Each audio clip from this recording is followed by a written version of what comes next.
အားလုံးပဲမင်္ဂလာပါဒီနေ့တင်ဆက်ပေးမယ့်အကြောင်းအရာတော့တိတ်ဆိတ်နဲ့ဆိုင်တဲ့တောအုပ်တွေဟာတစ်ပင်ကြီးတွေနောက်ွယ်မှာ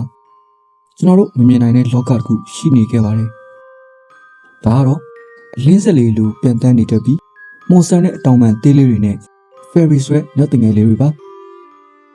တချို့ကတော့သူတို့ဟာလူတွေကိုကူညီတတ်တဲ့နှကောင်းနှမျက်တွေလို့ယူဆကြသလိုတချို့ကလည်းတန်တဲ့ပစ္စည်းကိုကြောက်ရွံ့တတ်တဲ့တောဆောင်နှက်တွေလို့ဆိုကြပါတယ်။ဒါကြောင့်သူတို့လေတွေကဘယ်နိုင်ငံကနေစတင်ခဲ့တာလဲ။သူတို့မှာဘယ်လိုမော်ဆန်းတွေရောရှိတယ်လဲ။ရုပ်ရှင်တွေနဲ့ပုံမြင်နေတဲ့မှာမကြာခဏတွေ့ရတဲ့ပြီးဒန်နာရီနဲ့လက်တွေ့ပြင်လောကမှာဘာတွေကွာခြားလဲဆိုတဲ့ fairy နဲ့တငယ်တွေကြောင့်အခုပဲစလိုက်ကြအောင်ဗျာ။ပထမဆုံးအနေနဲ့ fairy ရဲ့တမိုင်းနဲ့မူလစင်းမြစ်ကိုပြောရရင်နော်။ fairy ဆိုတဲ့စကားလုံးကပြင်သစ်စကားလုံး fairy ကနေဆင့်သက်လာတာပါ။သူတို့ရဲ့တမိုင်းကိုပြန်ကြည့်ရင်ဥရောပတိုင်းအထူးသဖြင့်အိုင်ယာလန်၊စကော့တလန်နဲ့အင်္ဂလန်တို့လိုနိုင်ငံတွေရဲ့ Celtic တန်တာတွေကနေစတင်ပုံပေါ်ခဲ့တာဖြစ်ပါတယ်။ရှေးလူတွေက fairy ကိုအမျိုးမျိုးယူဆခဲ့ကြပါတယ်။တချို့ကတဘာဝတော်တောင်တွေကိုစောင့်ရှောက်တဲ့နတ်ဖျားလေးတွေလို့ထင်ကြသလိုတချို့ကလည်းကောင်းကင်ဘုံကနေနှင်ထုတ်ခံရတဲ့ကောင်းကင်တမန်အင်ဂျယ်လေးတွေမြေပြင်ပေါ်ကျလာရကနေ fairy ဖြစ်လာတယ်လို့ယုံကြည်ခဲ့ကြပါတယ်။သူတို့ရဲ့အစွမ်းနဲ့ထူးခြားချက်ကိုပြောရရင်တော့ fairy တွေမှာလူသားတွေထက်သာလွန်တဲ့ထူးခြားတဲ့အစွမ်းတွေရှိပါတယ်။သူတို့ရဲ့အတောင်ပံတွေကတာမန်ငတ်တွေထက်ပိုမြန်ပြီးတွက်လက်ပါတယ်။သူတို့ဟာလူသားတွေရဲ့မျက်စိရှိပါတယ်။ရုတ်တရက်ပျောက်ကွယ်သွားနိုင်တယ်လို့သူတို့လိုရှိမှသာအမြင်ခံတတ်ကြပါတယ်။ fairy ဟာအရာဝတ္ထုတွေကိုပုံဖော်နိုင်စွမ်းလည်းရှိပါတယ်။တည့်ရချောက်တွေကိုရွှေတင်းကားအဖြစ်ပြောင်းလဲပစ်တာမျိုးပေါ့။နောက်ပြီးအပင်တွေကိုချက်ချင်းကြီးထွားလာအောင်လုပ်နိုင်တယ်လို့ရာသီဥတုကိုလည်းအနည်းငယ်ထိန်းချုပ်နိုင်စွမ်းရှိရလို့ဆိုကြပါတယ်။ fairy တိုင်းဟာချစ်စရာကောင်းနေရတော့မဟုတ်ပါဘူး။ရှေးအောင်တန်တာတွေထဲမှာသူတို့ဟာလူတွေကိုလမ်းမအောင်လှုပ်တတ်တယ်လို့တခါတည်းရန်ကလေးတွေကိုခိုးယူသွားတတ်တယ်လို့လည်းဆိုပါတယ်။သူတို့မှာကြီးမားတဲ့အားနည်းချက်တစ်ခုရှိပါတယ်။အဲ့ဒါကတော့ခိုးအိုင်းလို့ခေါ်တဲ့တန်ပဲဖြစ်ပါတယ်။ဒန်နာရီတွေအရာ fairy တွေဟာတန်နဲ့ထိတွေ့မိရင်သူတို့ရဲ့မော်ဆန်တွေပြက်ပြက်သွားတတ်ပါတယ်။ဒါကြောင့်ရှေးလူတွေက fairy အိမ်ထဲမလာအောင်တကားပေါ်မှာမြင်းခွာတွေကိုချိတ်ဆွဲထားလေရှိပါတယ်။နောက်ထပ်ပြောပြအောင်ပါနော်။ fairy နဲ့တကယ်တွေ့ရှိမှုဖြစ်ပါတယ်။ဒါကတော့တမိုင်းမှာအကြောကြားဆုံး fairy ဖြစ်ရပါ1919ခုနှစ်မှာအင်္ဂလန်နိုင်ငံကအသက်10နှစ်နဲ့16နှစ်အရွယ်ဝမ်းကွဲညီမနှစ်ယောက်ဟာသူတို့အိမ်နောက်ဖေးကချောင်းပင်မှာလက်တငယ်လေးတွေနဲ့အတူတူစော့ကစားနေတဲ့ဓာတ်ပုံ၅ပုံကိုရိုက်ကူးခဲ့ပါတယ်။အဲဒီခေတ်ကနာမည်ကြီးစာရေးဆရာရှောင်းလုံးဟုံရေးခဲ့တဲ့စာရတာကွန်နန်တိုယိုကိုရိုင်းဟာ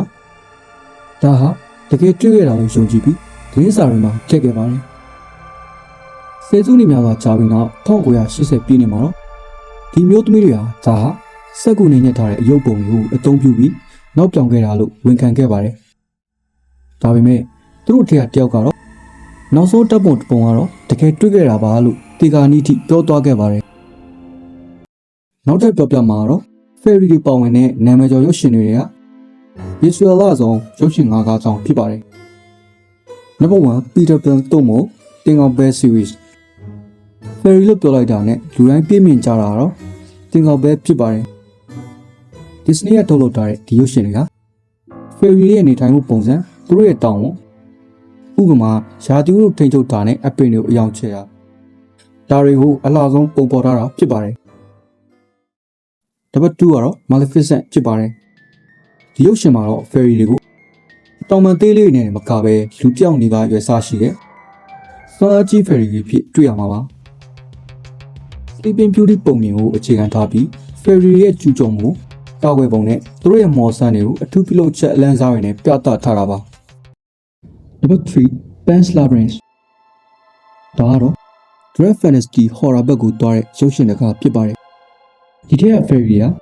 ကျွန်တော်တို့သိထားတဲ့ချစ်စရာပုံစံမျိုးမဟုတ်ပဲအနည်းငယ်ထူးဆန်းကြောင်းမဲ့ပွဲကောင်းပါတယ်။ fairy ရဲ့မူလတမိုင်းမှာပါတယ်။စမ်းကြယ်ပြီးအန်ရရှိရဲ့စွာဆိုတဲ့အယူဆကိုဒီဇာတ်ကားမှာပုံပေါ်ထားတာပါ။ Number 4 Strange Magic ဒီ animation ကတော့ fairy နဲ့ Dread Forest တဲ့တရားတော်ရဲ့တိုက်ပွဲကိုပုံပေါ်ထားတာဖြစ်ပါတယ် ferry ရဲ့ပြန်တန်းပုံနဲ့သူတို့ရဲ့မော်လောကအလားပါတွေကိုအယောင်သွေးစုံစုံလေးနဲ့မြင်တွေ့ရမှာဖြစ်ပါတယ်အခုနောက်ဆုံးတစ်ခုကတော့ Cinderella ဖြစ်ပါတယ်ဒါကတော့အားလုံးသိကြတဲ့အတိုင်း fairy godmother နတ်မိခင်ပါဝင်တဲ့ဇာတ်ကားဖြစ်ပါတယ် fairy tale ရဲ့ကူညီနိုင်စွမ်းနဲ့အမော်တက်ဟာအကန့်အသတ်ရှိပါတယ်ဥပမာတကောင်ရံမှာပြက်ပြတာမျိုးဆိုတဲ့အချက်ကိုဒီဇာတ်ကားမှာအထင်ရှားတွေ့နိုင်ပါတယ်ဒါကတော့ fairy ပါဝင်တဲ့နာမည်ကျော်ရုပ်ရှင်တွေအကြောင်းဖြစ်ပါတယ်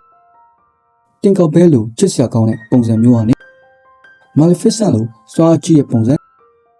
Bachelor Prince တရားလိုထူးဆန်းကြောင်းမဲ့ဖွယ်ပုံစံတွေတိရုပ်ရှင်ဖန်တီးသူတွေကဒန်နာရီကိုအခြေခံပြီး fairy တွေကိုမျိုးမျိုးပုံဖော်ခဲ့ကြတာဖြစ်ပါတယ်ဒါကြောင့် fairy နဲ့တငယ်တွေဟာပုံမြင်ထဲမှာရှိတာမဟုတ်ပါဘူး1919ခုနှစ် Coldsley Ferris ဖြစ်မှာဆိုရင်ကလေးမလေးနှစ်ယောက်ဟာလက်တငယ်လေးနဲ့အတူဓာတ်ပုံရိုက်ခဲ့ပူပါတယ်ဆိုပြီးတစ်ကမ္ဘာလုံးကိုဟိုးကြော်ဖြစ်ခဲ့ပူပါတယ်ယနေ့ခေတ်မှာတော့ fairy တွေကကျွန်တော်တို့ရဲ့စိတ်ကူးရင်ကမ္ဘာထဲမှာလှတရားနဲ့ပျော်ရွှင်မှုရဲ့တက္ကီတာတွေဖြစ်လာပါပြီတငယ်ချင်းတို့ရောဒီလိုတောင်ပန်သေးလေးတွေနဲ့လက်တငယ်လေးတွေတကယ်ရှိရဲ့လို့ယုံကြည်ပါသလားဒါမှမဟုတ်ဒါဒန်နာရီတက်ပဲလားဆိုတဲ့ဟာကိုကွန်မန့်မှာပြောခဲ့ပါအောင်နော်အခုလိုစိတ်ဝင်စားကြကောင်းတဲ့အကြောင်းအရာတွေကိုအများနဲ့ကြည့်ရှုနိုင်ဖို့အတွက်ကျွန်တော်တို့ရဲ့ channel ကို like and subscribe လုပ်ခဲ့ပေးကြအောင်လို့တောင်းဆိုချင်ပါတယ်ဗျ